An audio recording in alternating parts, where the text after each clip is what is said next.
कल होने वाली चंद्रयान 3 की लॉन्चिंग को लेकर इसरो की गतिविधियां आज तेज हो गई है। आंध्र प्रदेश के श्रीहरिकोटा स्टेशन में चंद्रयान 3 की लॉन्चिंग के लिए अपग्रेडेड बाहुबली रॉकेट यानी लॉन्च व्हीकल मार्क 3 तैयार है। MV3 का लॉन्चिंग सक्सेस रेट 100% है। मिशन चंद्रयान 3 का काउंटडाउन आज दोपहर से शुरू हो गया है और लॉन्चिंग शुक्रवार दोपहर 2:35 पर सतीश धवन स्पेस सेंटर से होगा। मिशन की सफलता के लिए इसरो के वैज्ञानिक तिरुपति वेंकटचलपति मंदिर पहुंचे।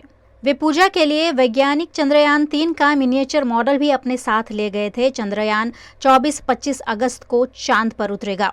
अगले 14 दिन रोवर लैंडर के चारों ओर और 360 डिग्री में घूमेगा और कई परीक्षण करेगा। रोवर के चलने से पहिए के जो निशान चंद्रमा की सतह पर बनेंगे, उनकी तस्वीरें भी लैंडर भेजेगा। भारत चंद्रमा पर राष्ट्रध्वज पहुंचाने वाला चौथा देश बनेगा। चांद के दक्षिणी ध्रुव के करीब पहुंचने वाला पहला देश भी होगा। ये वही इलाका है जहां चंद्रयान 1 के दौरान मून इम्पैक्ट प्रोब छोड़ा था और इसरो ने पानी होने का पता लगाया था। यही चंद्रयान 2 की क्रैश लैंडिंग हुई थी।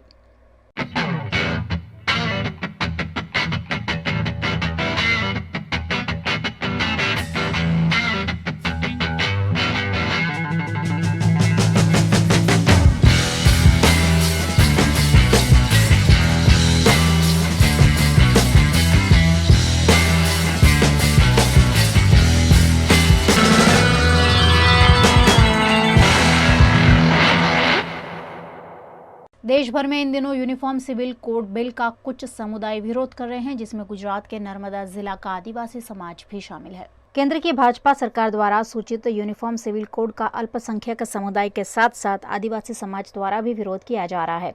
इस मामले आम आदमी पार्टी के प्रभारी संदीप पाठक ने UCC को सैद्धांतिक समर्थन दिया है, जिस पर काफी विवाद भी हुआ है। इसी बीच नर्मदा जिला में आम आदमी पार्टी द्वारा प्रशासन को आवेदन देकर UCC कानून का विरोध किया गया।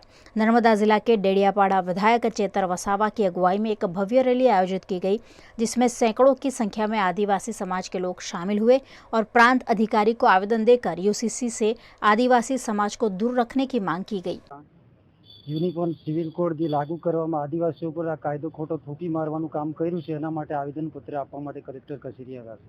અમારી માંગણી એવી છે કે વર્ષોથી આ જળ જંગલ જમીન અમારા રીત રિવાજો રૂઢી પરંપરા ગ્રામ સભા આ તમામ બધું ખત્મ થઈ જવાનું છે। એના માટે અમારે બહુ મોટું નુકસાન થવાનું છે। એટલે દરેક ગુજરાતના 14 જિલ્લા દરેક જગ્યા પર આવેદનપત્ર આજે આપવાના છે ને અહીંયા આપી દીધું છે। એટલે અમારી માંગણી એટલી છે કે અમારા આદિવાસીઓ પર આ યુનિફોર્મ સિવિલ કોડ ના લાગુ પડે।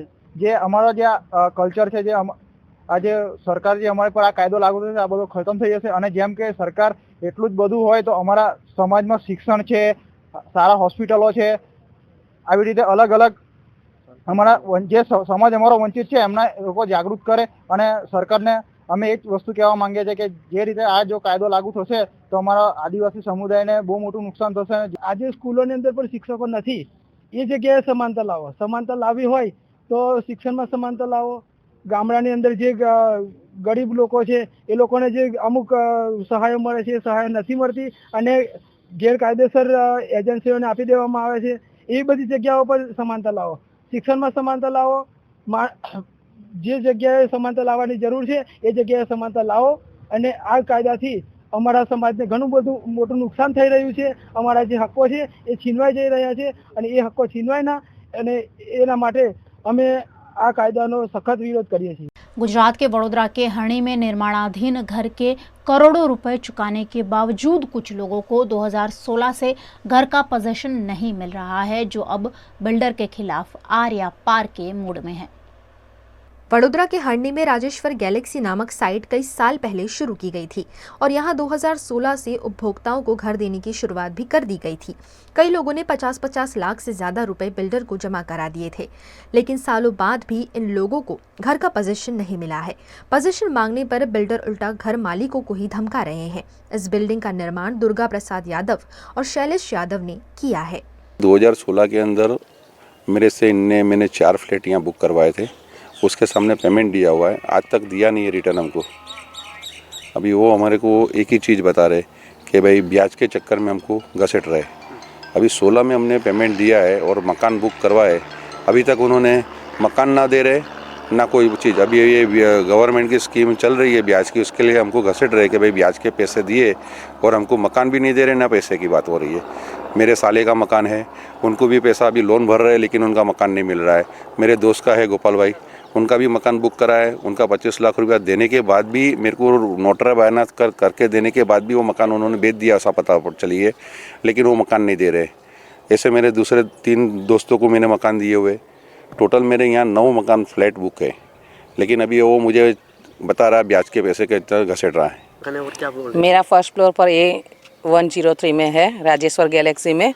मैंने 20/9/2000 को बुक करवाया था। मेरे को बोला था 1 साल में मिल जाएगा, अभी तक मिला नहीं है। मैं हफ्ते दर हफ्ते इधर आती हूँ, लेकिन मेरे को आश्वासन देते हैं कि मिल जाएगा, जनवरी में मिलेगा, फरवरी में मिलेगा। लास्ट अभी मैंने चेक भी दिया, 2.5 लाख का चेक दिया, तो कुछ काम नहीं किया था। मैंने बोला, जब कितनी बार बोला तब उन्होंने प्लास्टर सिर्फ किया, फिर बोलते हैं कि अभी प्लम्बिंग का काम होगा, ये काम होगा, लेकिन कुछ काम नहीं हो रहा था। मैंने कितनी बार आके उनको बोला तो बोलते हैं मिल जाएगा, लेकिन कुछ होता नहीं है। बुक कब करवाया था? 20/9/2018, 5 साल हो गए। मैं कितनी बार आके रोके भी उनको बोलती हूँ कि आपको जो कुछ भी है आप मेरे को ये फ्लैट मेरे को कंप्लीट करके दे दो, तो बोलते हैं कि अभी होएगा, लेकिन कुछ होता नहीं है, आश्वासन ही देते हैं। और हम ब्याज से पैसे ला के भरे हुए हैं, ठीक है। हमको ऐसे है नहीं कि हम पैसे वाले, कहीं से इधर उधर से हम लोग पेमेंट लाए हैं और ये पेमेंट इनको हमने दिया है। और बैंक में से लोन भी लिया हुआ है ICICI में से, वो भी हम ब्याज भर रहे हैं 1.5 साल से। अभी भी मैंने उनको 2.5 लाख का चेक दिया 27/12/2022 को। बोलता है मैं तुमको जनवरी में 31 को काम करके पोजीशन देने वाला हूँ, लेकिन अभी तक उन्होंने कुछ नहीं कर रहे। जब भी आते हर वीक में आता हूँ, कुछ ना कुछ बहाना ही बताते हैं कि मैं कर के देता हूँ आपको, फरवरी में देता हूँ, मार्च में दे रहा हूँ, अप्रैल में दे रहा हूँ। ऐसा तो उन्होंने 5 साल निकाल दिया है। अभी क्या करें, हम उसको कुछ बोलते हैं तो बोलते हैं आपको जहाँ भी जाना है जाओ, वेरा में जाओ, जो करना है कर लो, मेरा कुछ होने वाला नहीं है। वही इनका आंसर है। आप क्या मानते हो कि ऐसे बिल्डरों के सामने क्या होना चाहिए? इनको सख्त से सख्त सज़ा होनी चाहिए कि दोबारा कोई ऐसा करे नहीं। इनको जो होगा रिजल्ट तो दूसरे पे इफेक्ट पड़ेगी, ठीक है। ऐसा होना चाहिए सर। कई पीड़ित लोग बिल्डर से घर का पोजीशन देने की मांग कर रहे हैं, लेकिन उल्टा चोर कोतवाल को डांटे की तरह बिल्डर निवासियों को झूठे पुलिस केस में फंसाने की धमकी देते हैं। ऐसे में पीड़ित अब बिल्डर के खिलाफ रेरा में शिकायत करने का मन बना रहे हैं। અમને પાસે ફ્લેટ બુક કરાવ્યું છે અને અમે પૈસા આપી દીધા છે। હવે આ પૈસા હાલતો નહીં મને પછી, અને ફ્લેટ નહીં આપતો। અમે આની પર કમ્પ્લેન કરીએ છીએ, પેલો કહે છે તમને વ્યાજના સકેડામાં હું નાખી દઈશ। એટલે અમે તો બિઝનેસમેન છે, અમને તકલીફ થાય છે, એટલે અમે ગભરાઈ મને કશું કરતા નથી। કેટલા સમયથી આ તકલીફ છે? મારા પૈસા અને જે ઓફિશિયલ લખી આપ્યા છે મેં બાનાખત છે, આ લગભગ 4 વર્ષ થઈ જાય, 4 થી 5 વર્ષ થયા છે। પૈસા તો મેં પહેલાં આપેલા છે। શું જવાબ આપે છે બિલ્ડર? હા, પહેલો કહે છે કે આપીશું, આમ કરીશું, પેલા ટાવર ચેન્જ કરે છે। પછી મને કીધું કે આ ફેસિંગ આપું, પેલો કેન્સલ કર્યું। કેન્સલ મારા પાસે કશું કેન્સલ મેં નથી કર્યું, પણ પહેલાં કઈ રીતે કર્યું છે મને કશું ખબર જ નથી। તમે એવું માનો છો કે તમે જે રીતે છેતરાયા છો એવી રીતે બીજા ઘણા બધા આમાં તો એટલા બધા છે, ઢગલા છે, પણ કોઈ સામે આવતો નથી। શું નામ છે આ બિલ્ડરનું? દુર્ગા પ્રસાદ યાદવ। તમે એ જ કહેવા માંગો કે આવા બિલ્ડરો સામે શું કાર્યવાહી થવી જોઈએ, શું માંગો? સાહેબ હવે કાર્યવાહી તો સરકાર કરે તો ખબર પડે। આપણે તો નાના માણસો છે, આપણાને ખબર જ નહીં પડતી આપણે શું કરીએ, કેમ કે આ બધા મળેલા હોય, આપણાને શું ખબર પડે આમાં। मैं कहना चाहता हूँ कि ये 9 लोगों को मैंने मकान दिलाया है। अभी ये 9 लोग के मकान देने के बाद ये 2018-16 से मेरा पैसा इसको बिल्डर को देने के बाद मकान नहीं दे रहा है। अभी ये 9 लोग मेरा जी खा रहे हैं, तो मेरी क्या गलती? अभी क्या मैं सुसाइड करूँ? बिल्डर तो हाथ ही अद्दर कर दिया, मुझे ब्याज में ले रहा है चक्कर में, और मैं अभी मेरे को सुसाइड करना है अगर मुझे न्याय नहीं मिलेगा तो। इस मामले VNM टीवी ने बिल्डर से भी संपर्क करने की कोशिश की, लेकिन उन्होंने इस मामले कल विस्तृत जानकारी देने की बात कही है। भारी बारिश से देश भर में सब्जियों की फसल को काफी नुकसान हुआ है, जिससे सब्जियों के दाम आसमान छू रहे हैं। टमाटर के बढ़े हुए दाम कई दिनों से खबरों में है। अब और सब्जियां भी लोगों को महंगाई का झटका दे रही है। देश के कई राज्यों में टमाटर से लेकर अन्य सब्जियों के दाम बेतहाशा महंगे हो चुके हैं और आम जनता को समझ नहीं आ रहा है कि इस महंगाई के करंट को कैसे झेले। गुजरात में रोजाना में इस्तेमाल आने वाली सब्जियों के दाम भी आसमान छू रहे हैं। लोगों के लिए खाना बनाना एक समस्या हो गया है कि आखिरकार कौन सी सब्जी बनाएं जो बजट को ना बिगाड़े। दरअसल इस बार खूब गर्मी पड़ी है और अब खूब बारिश हो रही है। गर्मी की वजह से फसल को नुकसान पहुंचा था और लगातार मौसम में बदलाव जारी रहा, जिसके चलते सब्जियों की फसल को काफी नुकसान पहुंचा है। इन दिनों भारी बरसात देश के कई राज्यों में हो रही है, जिससे सब्जियां मंडी तक नहीं पहुंच रही है। ऐसे में टमाटर के साथ साथ अन्य सब्जियों के दाम भी लोगों के घर का बजट बिगाड़ रहे हैं। टमाटर का भाव 140 रुपये, 120 रुपये कच्चा पक्का। बड़े मार्केट में काटे के भाव 120 रुपया पड़ता है। कोई पड़तर नहीं मिलती तभी बेच रहे हैं हम। कारण क्या है, गर्मी बहुत पड़ी, उसके लिए माल सब बिगड़ गया है।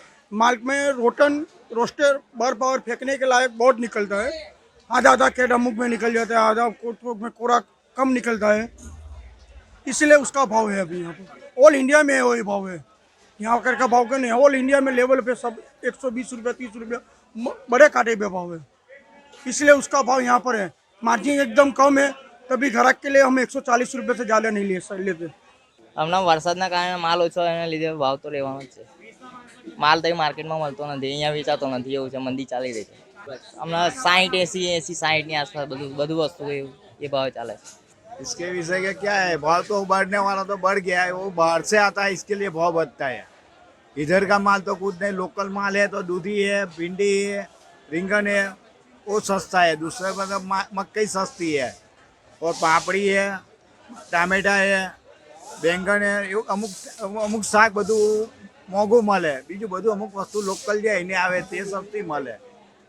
ટોટલ ટામેટા જે બહારથી આવે છે, બેંગ્લોરથી આવે છે, આદુ બેંગ્લોરથી આવે છે, એનો ભાવ વધારે છે, એના કાર્ટ્રીજના લીધે જ ભાવ વધી જાય છે। गुजरात के वडोदरा में रिहायशी इलाके से लाखों के ड्रग्स बरामद होने से हड़कंप मच गया है। वडोदरा के छाणी की वसुंधरा सोसाइटी में एसओजी की टीम द्वारा बीती रात छापेमारी की गई। पूर्व सूचना के आधार पर की गई इस छापेमारी में 4 लाख की कीमत का 58 ग्राम एमडी ड्रग बरामद किया गया है। एसओजी टीम ने फतेहगंज पुलिस और एफएसएल की टीम को साथ रखकर छापेमारी की थी, जिसमें ड्रग्स के साथ 2 आरोपी भी पकड़े गए हैं।